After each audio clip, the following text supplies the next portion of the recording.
This week's Torah portion begins with one simple word, ra'eh, see. The Torah is not just asking us to open our eyes, but to open our awareness, to see with depth. I spent this last week in the lake country of northern Minnesota.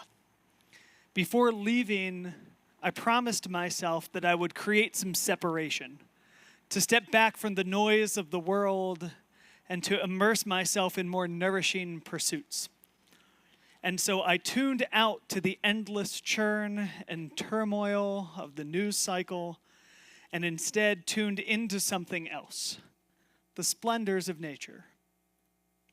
Naturalist John Muir, known as the father of the national parks, once wrote that the clearest way into the universe is through a forest of wilderness. On the lake, I encountered a small sampling of our world's wonder. I heard the call of the common loon. Their eerie, echoing cries carry miles across the water. And if you see one on the water, watch it as it dives. A loon can submerge for minutes at a time and can dive down to 200 meters deep to below the surface in search of fish. Now, if you're like me, you want to know how. And it turns out that unlike most birds, loons have solid bones, which allow for this feat. But also, this trait limits them in flight. Those same solid bones demand a long, clear, water-based runway to take off into flight, 30 yards or more. How relatable. Who here doesn't have some trait that elevates us in one realm, but can sometimes burden us in another? Acknowledge your weakness and play to your strengths. Above us, I'm going to try and fix this a little bit. Is that a little bit better? Great. Above us, a bald eagle soared.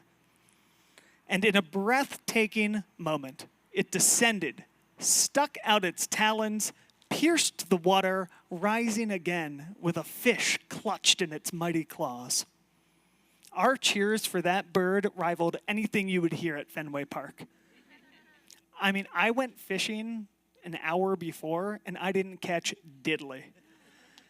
And to be fair, I can't spot a fish from a mile away. There is power in holding on to the long view and seeing it through to completion, especially with an elusive moving target. Each evening at dusk, a female ruby-throated hummingbird visited our cabin.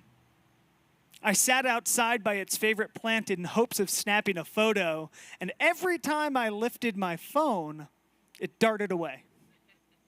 It felt like rebuke. And so I put my phone down and I watched. I watched the glossy green powerhouse hover in front of me, its wings beating 80 times a second. A second! But in order to sustain this tempo, the hummingbird must visit hundreds of flowers a day. A model of persistence and determination? Absolutely. An image for us to consider as we try to stay calm and in control when things feel rushed? I think so too. Okay, this one isn't about a bird, but you'll give me some grace. In the middle of the lake, I spotted a monarch butterfly, and my snap reaction was one of concern. Oh no, how will it get back safely to shore? Come on. Monarch butterflies can travel up to 50 miles a day. As part of a migration journey over thousands of miles, the most fragile of our winged friends is also the most well-traveled. But here's the kicker for us, Jews, Israelites, wilderness travelers who are on the edge of a promised land. No single butterfly makes the entire journey. It takes generations to reach the breeding grounds in Mexico and generations more to return to the northern United States. What an extraordinary act of trust in the future, to take part in a journey that you know you will not finish, but to trust that your children and their children will carry on. But how do they know how to carry on? How do they know the way forward or back? What lessons must we instill and instruct? And where can we surrender to the invisible hand of something way bigger than any one of us? Let that bird take its time too. I was reminded again and again of the words of the book of Job, chapter 38, when God finally speaks out of the whirlwind. God says, "Where were you when I laid the foundations of the earth? Tell me if you know who determined its measurements." We are humbled by this reminder that the natural world is more vast and more intricate than human comprehension. And yet it is given to us to see, to witness, even without fully understanding. It is something to be in awe of. This week's Haftarah from Isaiah says, "Incline your ear and come to me. Listen that you may be revived." Isaiah is speaking about God, but what if "come to me" is also an invitation to come closer to the divine that pulses through creation itself, to the source of blessing who sings in the loon's call, who dives with the eagle, who hovers with the hummingbird, and migrates with the monarch. And if we see God in creation itself, then listening means not only receiving wonder, but as we read in Genesis 2, la'avda u'shomra, to serve and to safeguard this Eden that we have been gifted. In harsh reality, we are too often our natural world's greatest threat. It is upon us to be its greatest champion. John Muir also wrote, "In every walk with nature, one receives far more than he seeks."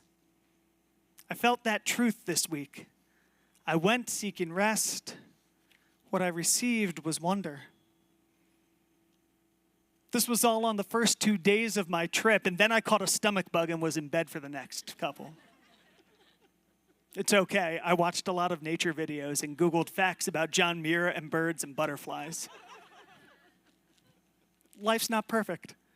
Detours happen. Pirkei Avot teaches us, do not say, "I'll do it when I'm free," for perhaps you may never become free.